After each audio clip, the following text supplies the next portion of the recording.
Oi, pessoal, tudo bem? Vamos dar continuidade aqui aos nossos assuntos sobre proteção radiológica e hoje com esse tema: mulheres grávidas em período gestacional, será que podem receber radiação ionizante? Vai fazer mal para o feto, para a grávida?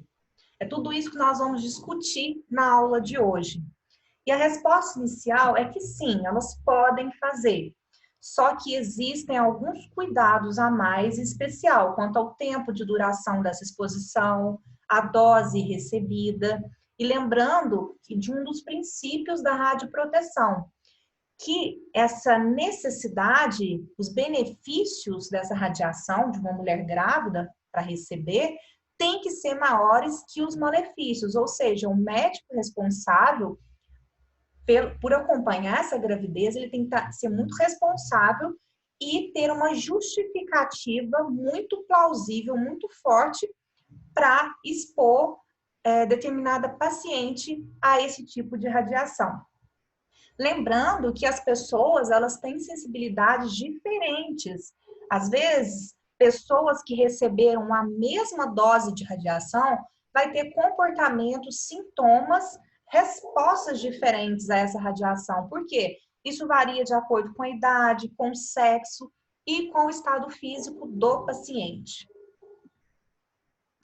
Lembrando da aula anterior, se vocês não lembram, volta lá na videoaula anterior sobre os efeitos biológicos da radiação no organismo. Só recordando e falando rapidamente que esses efeitos podem ser dois, podem ser determinísticos ou estocásticos. O que isso significa? Os efeitos determinísticos, eles vão causar necessariamente um dano em alguma célula do organismo, ou então a morte. Então, essa célula, ela para de se dividir em algum momento, ela para de se reproduzir e vai morrer. Então, essa é uma característica de efeito determinístico. Bom, normalmente, os efeitos determinísticos, eles, quanto maior a dose de exposição do paciente, maior é a severidade do dano, mais grave é o dano. Lembrando aqui que nesse tipo de efeito existe uma limiar de dose.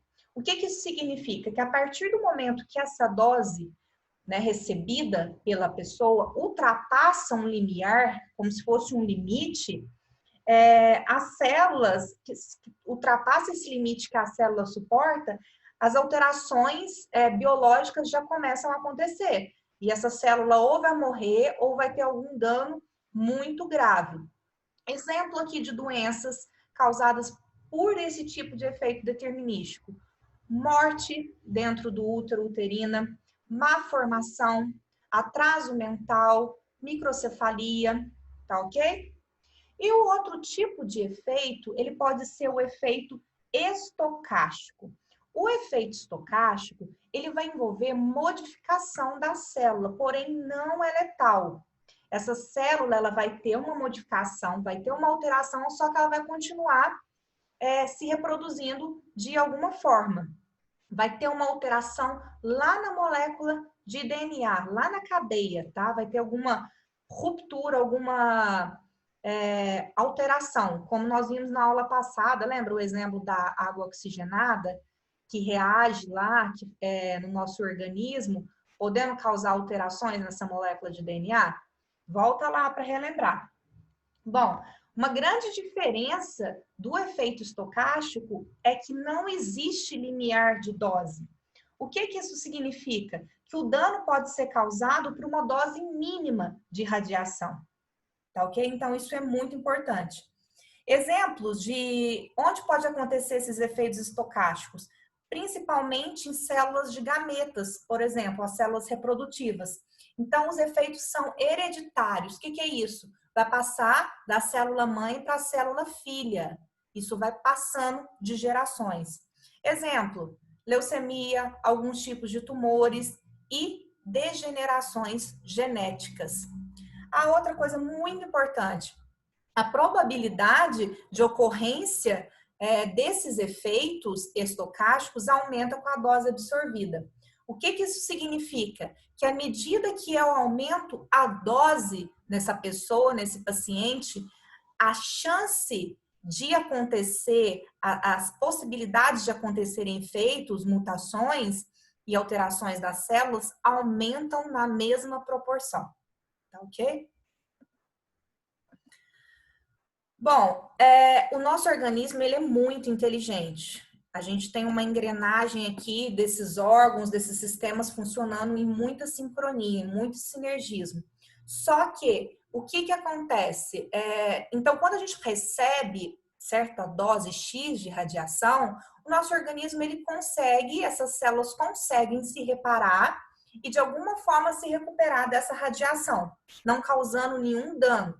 Só que, dependendo do tempo de exposição e da quantidade de radiação recebida, e também da questão do órgão, lembra que cada órgão tem uma radiosensibilidade, pode ser que esse efeito, que o organismo não consiga se recuperar dessa radiação. Transmissividade, o que que esse conceito nos diz?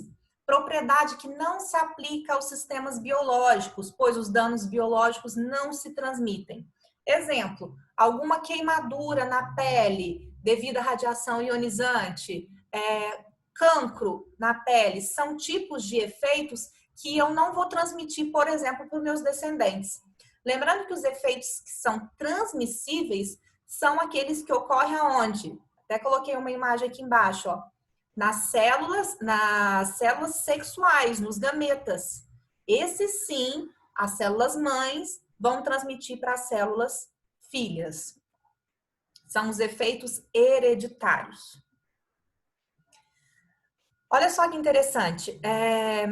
Em estudos realizados em 1906, esse cientista, eles mostraram que aquelas células que se reproduzem mais rapidamente, ou seja, que tem um processo de reprodução mais ativo, elas são mais sensíveis à radiação.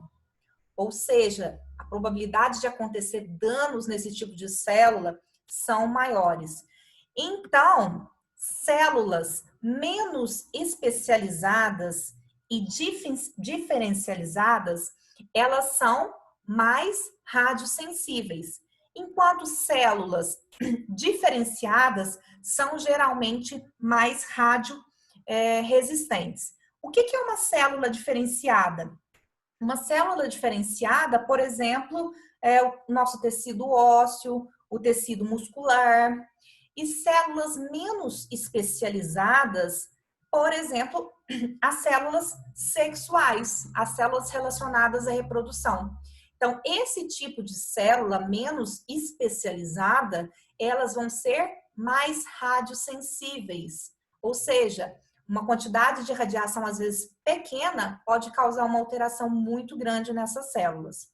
Então, olha só que interessante e guarda essa diferenciação de célula radiosensível e célula radioresistente, tá ok?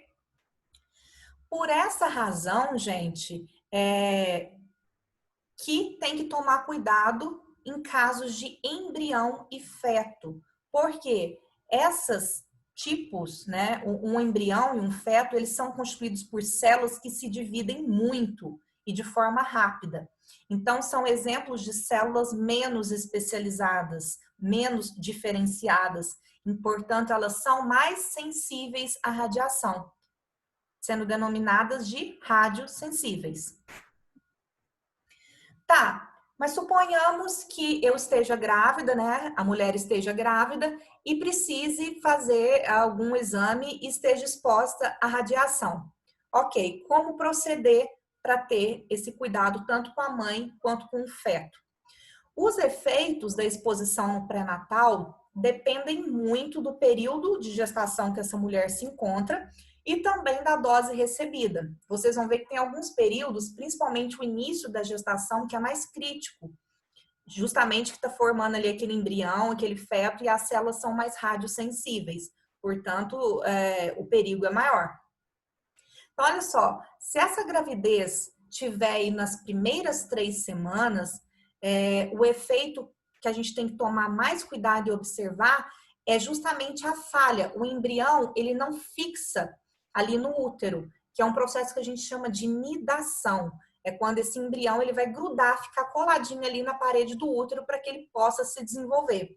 Então, dependendo da quantidade de radiação que receber nessas 3 primeiras semanas, esse embrião não vai conseguir se fixar no útero e tendo aí um aborto precoce. Se for das 3 semanas em diante que receber essa radiação ionizante, pode haver má formação de algum órgão. Qual órgão? Vai depender. Por exemplo, se estiver formando ali os órgãos relacionados ao sistema nervoso e a criança receber radiação durante esse período, vai interferir no sistema nervoso. Tá ok? E assim por diante.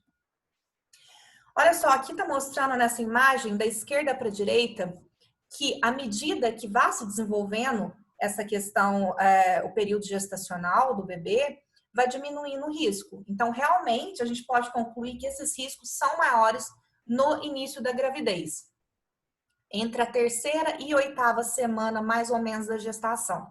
Acontece mais as malformações desse feto.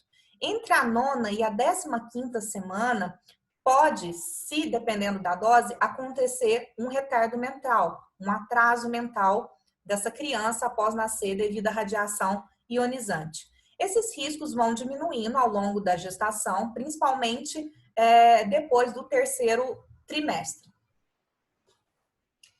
Efeitos da exposição pré-natal. Bom, aqui está falando da questão do sistema nervoso, que a formação ocorre ali entre a 8ª e 25ª semana, está formando toda a parte do sistema nervoso central. E aí, tem que tomar bastante cuidado nesse período para a exposição da radiação, porque pode causar retardo mental. Se essa dose fetal for menor, um pouquinho superior, na verdade, um pouquinho maior que 100 miligray, pode haver uma redução do QI, do coeficiente de inteligência da criança. Se essa dose for igual ou superior a 1000 miligray, a probabilidade, ou seja, as chances de ter um atraso mental grave, elas aumentam e muito. Ficar atento principalmente entre a 8ª e a 15ª semana, que é principalmente as semanas aí de formação do sistema nervoso central. Aqui eu trouxe algumas imagens para vocês de crianças que foram expostas, que nasceram, né? Os pais foram expostos e isso passou para os filhos, através dos efeitos estocásticos, a radiação ionizante, com má formação, com retardo mental. Isso diz respeito ao acidente de Chernobyl, tá? Na Ucrânia. O que fazer então? Ficar atento aos princípios de radioproteção, que nós vimos lá na nossa primeira aula. Justificação, limitação de dose e otimização. Justificação, ou seja, um médico que vai passar para o paciente alguma tomografia, algum exame de exposição à radiação ionizante, tem que estar muito consciente e ter uma boa justificativa. Ou seja, os benefícios dessa imagem, dessa exposição, são de fato necessários e benéficos em relação aos malefícios. A limitação da dose é o quanto cada paciente vai receber da dose. Lembrando que os limites de dose, eles não se aplicam a exposições que ocorrem nos pacientes. Por quê? E sim nos profissionais que estão nesse ambiente de trabalho, né? Os indivíduos ocupacionalmente expostos. Por quê? A decisão de realizar o exame ou procedimento com radiação, ela deve ser sempre justificada. Então, se o paciente chegou ao ponto de fazer um exame, ele tem que estar exposto àquela radiação até para ter uma boa imagem. E, por fim, a otimização. Lembra do princípio ALARA? Ou seja, cada prática deve assegurar que aquela exposição do indivíduo seja tão baixa quanto razoavelmente possível de ser exequível, né? De ser realizada. Atenção, uma forma de prevenção. Todas as mulheres com idade de reprodução, elas necessitam efetuar, que tem alguma necessidade de fazer algum exame que esteja exposto à radiação ionizante, é bom que ela faça esses exames durante o ciclo menstrual ou 10 primeiros dias após esse ciclo. Por quê? Para ter a garantia ali de que ela não está grávida. E aí a gente reduz as chances de exposição de feto à radiação. Sempre comunicar ao médico e também assinar aquele consentimento, um termo de consentimento. Um caso prático. Vamos imaginar que a gente tem aqui uma paciente mulher que passou por um procedimento de intervenção com radiação ionizante. Depois de uma semana que ela passou por esse procedimento, ela descobriu que estava grávida. E aí, o que fazer? Isso pode acontecer. Então, o médico que atendeu essa grávida, eles devem entrar em contato com a pessoa, com o profissional responsável pela proteção radiológica que atendeu essa mulher, essa paciente, para medir, quantificar, estimar a dose de radiação que esse feto recebeu durante o procedimento. Só aí a gente vai saber quais medidas adequadas a tomarem, a partir do momento que a gente sabe o quanto de dose o feto recebeu. Análise dos resultados. Depois que foi feita essa quantificação de dose, através de um profissional na área, é o seguinte: se essa dose for mais ou menos de até 5,1 miligray, a probabilidade de vir a desenvolver um cancro ou uma má formação é muito baixa nesse feto, sabe? É muito baixa. Probabilidade chega aí de 3% a 1%. Então, não tem grandes complicações. De acordo com artigos científicos e na literatura, se vocês forem ver, doses abaixo de 100 miligray normalmente não justificam interromper a gravidez. Ou seja, se a dose for acima de 100 miligrays, às vezes justifica interromper aquela gravidez, porque a criança pode nascer com uma má formação muito grande, com efeitos determinísticos sérios. Outras medidas de otimização. Se for possível, na hora de incidir o feixe de radiação, evitar de pegar ali no ventre, próximo ao embrião. Mudar a direção desses feixes primários. Posicionar o feixe o mais afastado possível do embrião. Considerar o acesso radial ou pelo pescoço, ao invés do acesso pela virilha. E também, se possível, fazer ultrassom ao invés de raio-x em determinadas fases de período de desenvolvimento dessa gravidez. Uma outra forma de conscientização para exames de mulheres grávidas à exposição de radiação ionizante é informativo.